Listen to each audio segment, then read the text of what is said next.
안녕하세요, 엘렉트로캠입니다. 오늘은 애플의 새 칩이 나왔죠. 그 M2 칩과 계속 테슬라 이야기를 해볼까 합니다. 시작하기 앞서 박지성님, 이광우님 감사드립니다. 자, M2 칩이 나왔는데 성능이 M1 대비해서 한 18% 정도 올랐다고 합니다.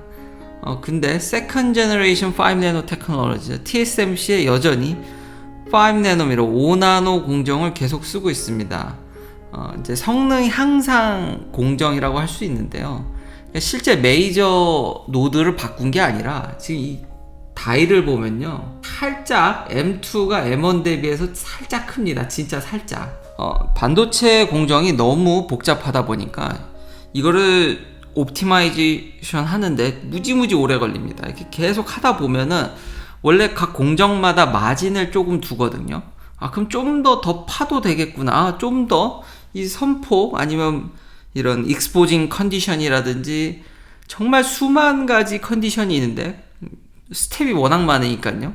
그거를 계속 반복적으로 한 1년 돌리다 보면은 데이터가 쌓이게 되고, 여기선 좀 더 쥐어 짜도 되겠구나. 여긴 좀 더 짜도 되겠구나 해서, 그리고 각각의 이제 칩들에 대한 파워 컨섬션이라든지 여러 가지 데이터가 나오니까 그걸 또 최적화를 해서 쥐어짜기를 해서 나온 칩이 M2로 보입니다. 그리고 딱 진짜 칩이 조금 더 커졌는데 이게 점점 칩 사이즈가 커지면 커질수록 수율이 떨어지는 문제가 있습니다. 왜냐하면 웨이퍼를 다 거기 먼지든 뭐든 앉으면은 날려버려야 되는데 면적이 크면 클수록 여기 먼지 하나만 앉으면 그 칩 다 날리는 거거든요. 그러면 이 전체 웨이퍼는 한정되어 있는데 다이 사이즈를 키우게 되면 에러 날 확률이 올라가기 때문에 그만큼 딱 요만큼 수율 계산을 이뤘다고 저는 보여집니다. 요 정도 에리어 정도 키워도 수율은 똑같을 거다. 그래서 여기서 좀 더 올리고, 그래서 GPU 코어 좀 더 넣고 이렇게 해서 성능을 좀 향상시킨, 참 반도체 공정이 쉽지가 않죠. 그렇기 때문에 TSMC는 아마 그 다음 지금 아마 칩은 뭐 패키징이라든지 울트라 퓨전이라든지 애플이 자랑하는 그런 쪽으로 갈 확률이 높은데, 물론 이제 삼성도 자체 칩을 개발한다는 등 그런 뉴스가 흘러나오고 있고 지금 게이트오라운드를 먼저 하려고 하고 있죠. 근데 다 쉽지가 않죠. 그래서 지금 트렌드는 패키징인데 이제 삼성에 대해서 비관적으로 보시는 분들도 있고 긍정적으로 보시는 분들도 있어서 제가 그 두 영상을 사실은 두 개 다 얘기를 했는데, 이게 항상 똑같이 얘기를 해도 조회수가 다르게 나오기 때문에 더 많이 한쪽을 듣게 되면 제가 그런 얘기만 한 걸로 비춰져서, 삼성이 좀 뒤쳐져 있지만 전에도 얘기했지만 이런 파운드리 사업이 쉽지가 않습니다. 이게 매번 돈을 넣는다고 해서 사람들이 막연히 이걸 된다고 생각을 하는데, 삼성도 그렇고 TSMC도 굉장히 이건 리스크가 큰, 애플이 뒤에 이렇게 받쳐주지 않으면 TSMC도 이렇게 할 수가 있는 게 아닙니다. 정말 반도체 연구 개발과 라인 하나 까는데 수십조가 듭니다. 근데 실패하면 어떻게 될까요? 그 돈 다 날리는 건데, 그런 위험한 도박을 항상 해와야 되기 때문에 참 힘든 게임입니다. 이런 상황이기 때문에 삼성이 그렇게 삽질을 했음에도 불구하고 누구도 섣불리 돈 내가지고 그거를 할 만한 플레이어가 없다라는 게, 그래서 이때 제가 그때 잘 실수했다, 이걸 이제 반면교사 삼아서 잘하면 된다라고 얘기를 했죠. 좀 여전히 TSMC를 잡겠다고 무리한 걸 하는 것 같긴 한데, 뭐 그래도 여전히 경쟁사가 없기 때문에 잘 할 것 같고요. 다이 사이즈 커진 것만큼 성능이 소폭 증가했다. 저는 뭐 아시는 분은 아시겠지만 저는 M1 프로를 쓰고 있는, 더 큰 다이를 쓰고 있는 16인치 맥북 프로와 업무용으로는 제가 13인치 M1을 갖고 있습니다. 그래서 M2는 지금 맥북 에어로만 지금 나오고 있고 아마 그 다음에도 다 이제 차례차례 나올 건데, 업그레이드 할 의향이 있냐? 없습니다. M1도 차고 넘칩니다. M1은 솔직히 약간 부족할 수 있는데 M1 프로 정도 쓰니까 남아 돕니다. 남아 돌아. 그래서 업그레이드는 할 것 같진 않고요. 지금도 충분히 전에 쓰던 인텔은 정말 빡빡했거든요. 이거는 좀 너무 렌더링이나 이게 시간이 오래 걸려서 힘들었는데, 이 M1 칩은 장난이 아니다. 좀 더 예를 들면 M1 프로, 그러니까 이참에 M1 프로를 또 좀 싸게 구입하신 것도 나쁘지 않지 않을까. 그리고 살짝 제가 두 개를 다 쓰고 있으니까 저만의 또 리뷰를 살짝 하면은, 이 16인치 맥북 프로는 당연히 이미 좋은 사람들이 다 리뷰를 해주셨으니까요. 화면 크고 뭐 그런 부분들, 뭐 램도 좀 크고 용량도 더 크게 갈 수 있고 뭐 그런 것들이 있는데, 그건 뭐 익히 잘 알려져 있으니까요. 정말 화면 큰 거는 저도 이게 작업이 정말 용이하고요. 옛날에는 이렇게 디스플레이를, 맥미니를 놓고 디스플레이를 놓고 따로 이렇게 작업을 했는데, 16인치로 이렇게 작업하는 거면 편한 데다가 도저히 이 랩탑을 이길 수 없는 게 하나 있는데요. 사운드입니다. 사운드. 이거 16인치 맥북 프로는 그냥 스피커입니다. 제가 M1 이거 13인치도 상당히 좋았거든요. 랩탑 치고는 어떻게 이런 소리가 나지 그랬는데, 애플은 이 사운드를 정말 잘 만든다. 지난 인텔 칩도 그랬는데, 맥북 프로는 사운드가 어마무시하다.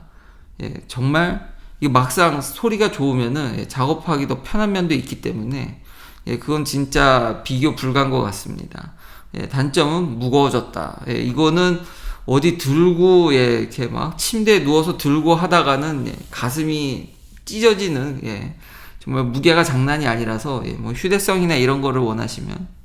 근데 절대로 사운드는 이거 둘 다 들어보면요, 얘가 16인치가 압도적입니다. 그리고 저한테는 M1 프로 정도 되니까 차고 넘친다. 각자 자기의 필요한 만큼만 소비를 하는 게 현명한 소비겠죠.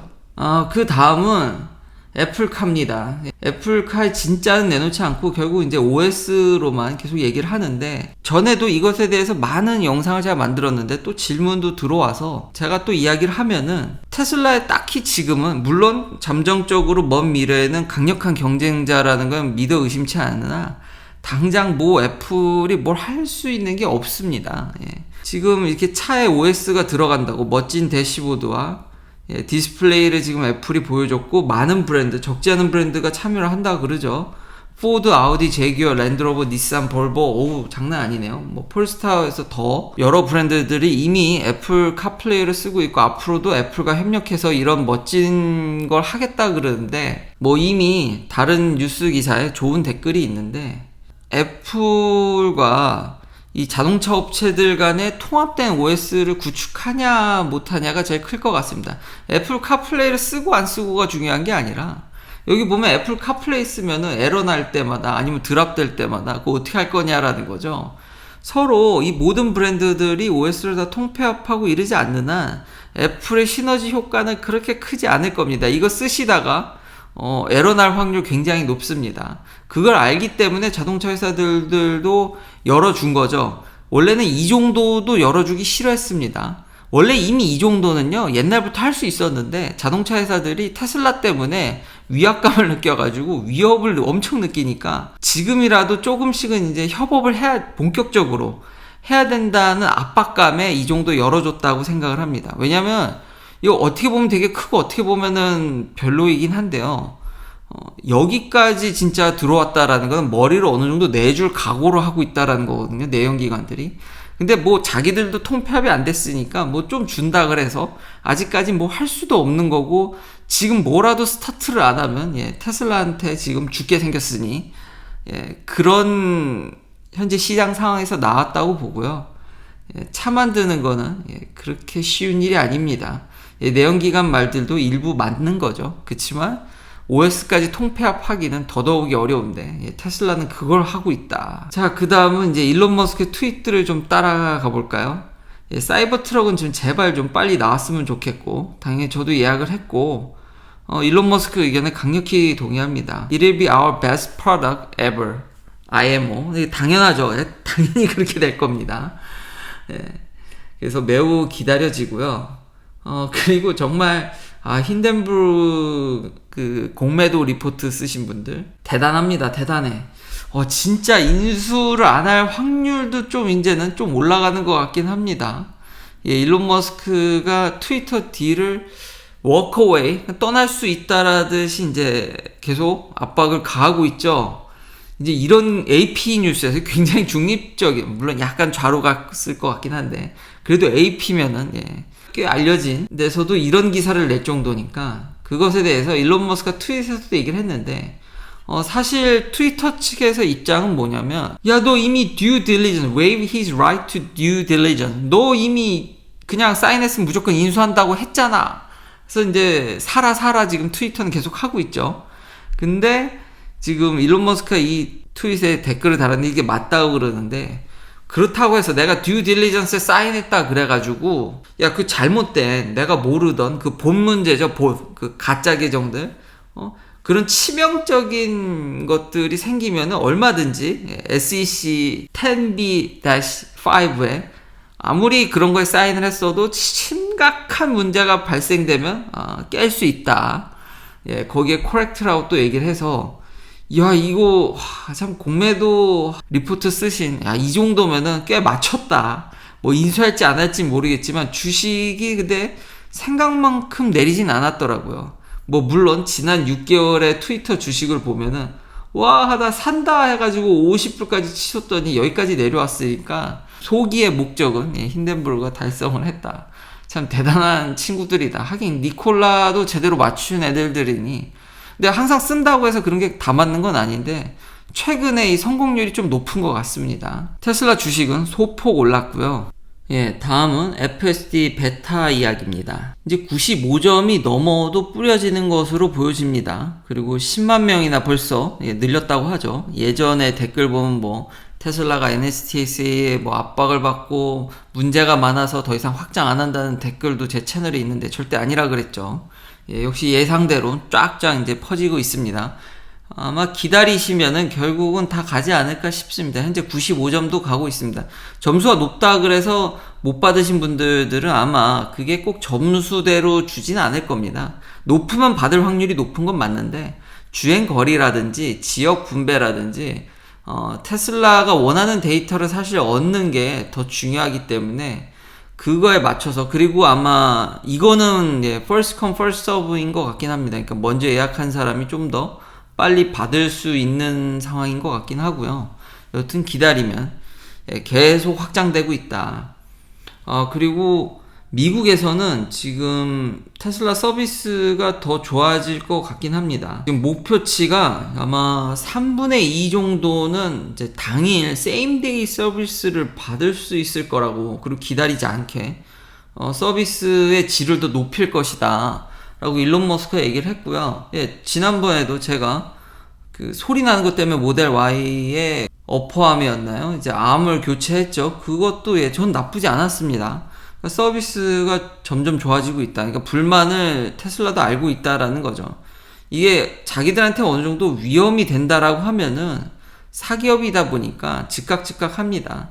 그러니까 해달라고 얘기해 주는 것도 중요하긴 하지만 역시 제일 중요한 건 이 회사가 위협을 느껴야지 그 일을 한다라는 거죠. 그 다음 트윗도, 그리고 댓글에도 남겨주셨지만 이게 진짜 되면은 진짜 대박인데, 그러고 보니 제 댓글에도 라스베가스에 이제 문제가 있다. 그것뿐만 아니라 이 문제는 저도 많이 제기를 했죠. 이제 drop of location. 그러니까 거기를 딱 찍으면은 그러니까 애매모호한 데를 찍게 되면은 사람이면은 운전자랑 얘기를 한다라든지 이쯤 내려서 내가 걸어가겠다라든지 이게 타협이 되는데, 우리의 기준은 높지 않습니까? 그걸 이제 가야 되는데 그걸 잘 못 가죠. 이건 사람도 가기 쉽지가 않은데, 근데 일론 머스크가 그 이제 답을 하는 게 핀포인트로 갈 거고, GPS 시그널이 없어도 지하라든지 이런 데서도 스스로 자아를 찾아서, 자아가 있으니까요, 해서 이걸 하겠다라는 걸 트윗에 남겼습니다. 실제로. 역시 이것도 제가 쓰면서 오너로서 충분히 여러분한테 쉐어했던 부분이었던 것 같습니다. 이렇게 될 거라고. 그런 것들을 계속 테슬라가 시도하고 있다라는 거. 그러니까 시도하는 건 좋은 거죠. 좋은데, 지난 제가 주말에 올린 그런 테스트 영상을 보면 약간 좀 후퇴한 면도 있죠. 전보다 조금 못한 면들도 있죠. 그런 부분들은 좀 안타깝긴 한데, 부디 이제 13이 빨리 나와서 더 좋은 모습을. 이게 되면은 이건 또 다른 게임 체인저이지 않을까. 참 대단합니다. 이게 참 기대를 할 수밖에 만드는 참 차원이 다른 브랜드인 것 같습니다. 이제 자동차에 있어서 참 다른 브랜드를 쳐다보기가 쉽지 않다. 제가 그리고 오늘 또 이게 황당한 게 뭐였냐면은, 야, 진짜 기가 막힙니다. 기가 막혀. 제가 FSD 베타를 쓰고 이렇게 가는데, 자, 앞차를 보면은, 지금 앞차 깜빡이를 켜면서, 오른쪽 깜빡이를 켜면서 이제 오른쪽으로 들어가려고 그러죠. 예. 딱 그래서 이제 들어가려고 하는데 이걸 기다렸다 가도 되는데, 야, 그걸 못 참고, 얘가 이제 뭐, 아니, 더블 옐로우인데, 이거를, 저 앞에 차도 오는데, 그런데 빨리 들어가서, 예. 아, 정말 사람 같죠? 예. 이거 쓰는 거 보고 제가, 와, 아니, 전에는 이렇게까지 공격적이진 않았거든요? 어설티브를 해놨어도. 이거 쓰는 거 보고 제가 막 기가 차가지고, 진짜, 요걸 못 기다려서 이걸, 아니, 깜빡이도 켰는데, 이걸 기다렸다, 물론 이제 사람이면 당연히 이제 추월하는 걸 성격이 좀 급하신 분들은 그렇게 하겠지만, 아, 얘가 이럴 줄은 몰랐다. 이런 성격으로 GPS가 없는 데서도. 아, 근데 이건 정말 중요합니다. 자율주행은 테슬라의 방향이 절대적으로 이거는 올 수밖에 없습니다. 인프라가 다 갖춰지고, 라이다가 완벽히 작동하고, 모든 시그널들이 완벽히 도운다라는 건 언젠간 되겠죠. 근데 그거는 근시일에 절대 안 옵니다. 진짜 이건 정말 오래 걸리는 거고, 인간 역시도 항상 그렇지 않습니까? 항상 준비된 상황에서 어떤 일을 하는 거는 불가능합니다. 그건 우리 인생에게도 참 철학적인 교훈을 주는 거죠. 항상 불완전한 정보와 불완전한 상황에서 항상 판단을 내려가면서 가야 되는 거기 때문에, 이런 부분이 정말 자율주행에 있어서 저도 누누이 이거를 여러 번 제가 써보니까 그걸 확실히 느꼈고, 그러니까 오너가 느끼는 게 좀 더 확실한 것 같습니다. 그냥 몇 번 빌려 타거나 리뷰에서는 테슬라의 진가를 알 수 없습니다. 이거는 오랫동안 가져보면서 이렇게 FS 베타가 성장하는 걸 느껴야지 제대로 이야기를 전달할 수 있지, 그냥 몇 번 타보고 이 차가 어떻고 저떻고를 얘기하는 거는 어불성설이다. 그리고 이게 되면은, 그러니까요, 진짜 약간 후퇴해서 여기가 끝인가 하면 또 대단합니다. 진짜 일론 머스크는 진짜. 그래서 저 역시 13을 너무 기다리게 됐고요. 그리고 감축한다라는 거. 근데 이것도 시끌시끌한데, 네, 근데 토탈 헤드카운트는 인크리즈 될 거라는 거. 그러니까 생산 쪽이죠. 생산 쪽이나 개발, 결국 양산이죠. 예, 양산인데 또 무서운 얘기는 salary should be fairly flash랍니다. 예. 뭐 그렇죠. 그러니까 결국 효율성 증대니까요. 그리고 이렇게 인원을 더 늘리는 거에 대해서 테슬라의 자동화가 죽었다, 생산성이 떨어졌다 라고 얘기하기에는 다른 데이터들이 알려주긴 훨씬 더 다른 내연기관보다는, 물론 완전 자동화는 못했지만 다른 내연기관 대비해서 월등히 수직 계열화를 포함한다 그러면은 생산성이 어마무시하게 높다라는 거를 이미 지난 영상에서 얘기를 했고요. 마지막은 좀 재미난, 일론 머스크는 항상 인구 문제나 정치를 심각하게 고민하시는 분입니다. 저도 깜짝 놀랐는데, 일론 머스크도 와우 그러는데, 이 내 자식이 다른 당의 이제 지지자와 이제 결혼을 허용할 거냐, 뭐 아니면 반대할 거냐, 뭐 그런 걸 물어봤는데, 1960년대에는 반대한다는 사람이 4%밖에 되지 않았답니다. 공화당 측에서도 한 4%였고요. 그러니까 설령 내가 저쪽을 지지하지 않을지언정 뭐 내 자식이 뭐 다른 당의 지지자들과 결혼한 거에서 굉장히 오픈마인드였다라는 거죠. 근데 2018년에는 거의 절반, 뭐 공화당 분들이 의외로 좀 더 제너러스하네요. 이거는 who don't want their child to marry someone of opposite party니까, don't want이니까 생각보다 공화당 분들이 더 제너러스하네요. 민주당은 45%나, 이 양극화죠 진짜. 근데 그 위에 트윗을 보면은, 옛날에는 어떤 정책이나 이런 것들이 1980년대만 하더라도 굉장히 오버랩이 됐는데, 세네터든 하우스든, 그러니까 상원이든 하원이든 서로 의견들이 점점 이제 공유되는 게 있는데, 날이 가면 갈수록 날이 점점 양극단으로 이렇게 벌어지는 걸 볼 수 있죠. 근데 이거는 좀 놀랐습니다. 한국은 벌써 이렇겠죠? 제가 이걸 잘 몰라서. 다행인 건가요? 와이프와 제가 같은 성향을 가진 게 그래서 결혼했나 이거 보면서 야 이거 미국도 약간 한국도 지역 감정 얘기가 많지 않습니까? 근데 와 이거 장난 아니네.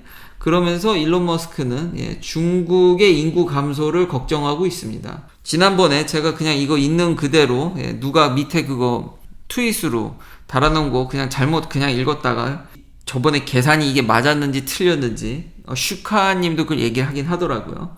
이것도 계산이 맞는지를 잘 모르겠습니다. 일론 머스크가 계산한다고 다 맞는 건 아니니까 뭐 그런 트렌드라고 이해하시면 될 것 같고요.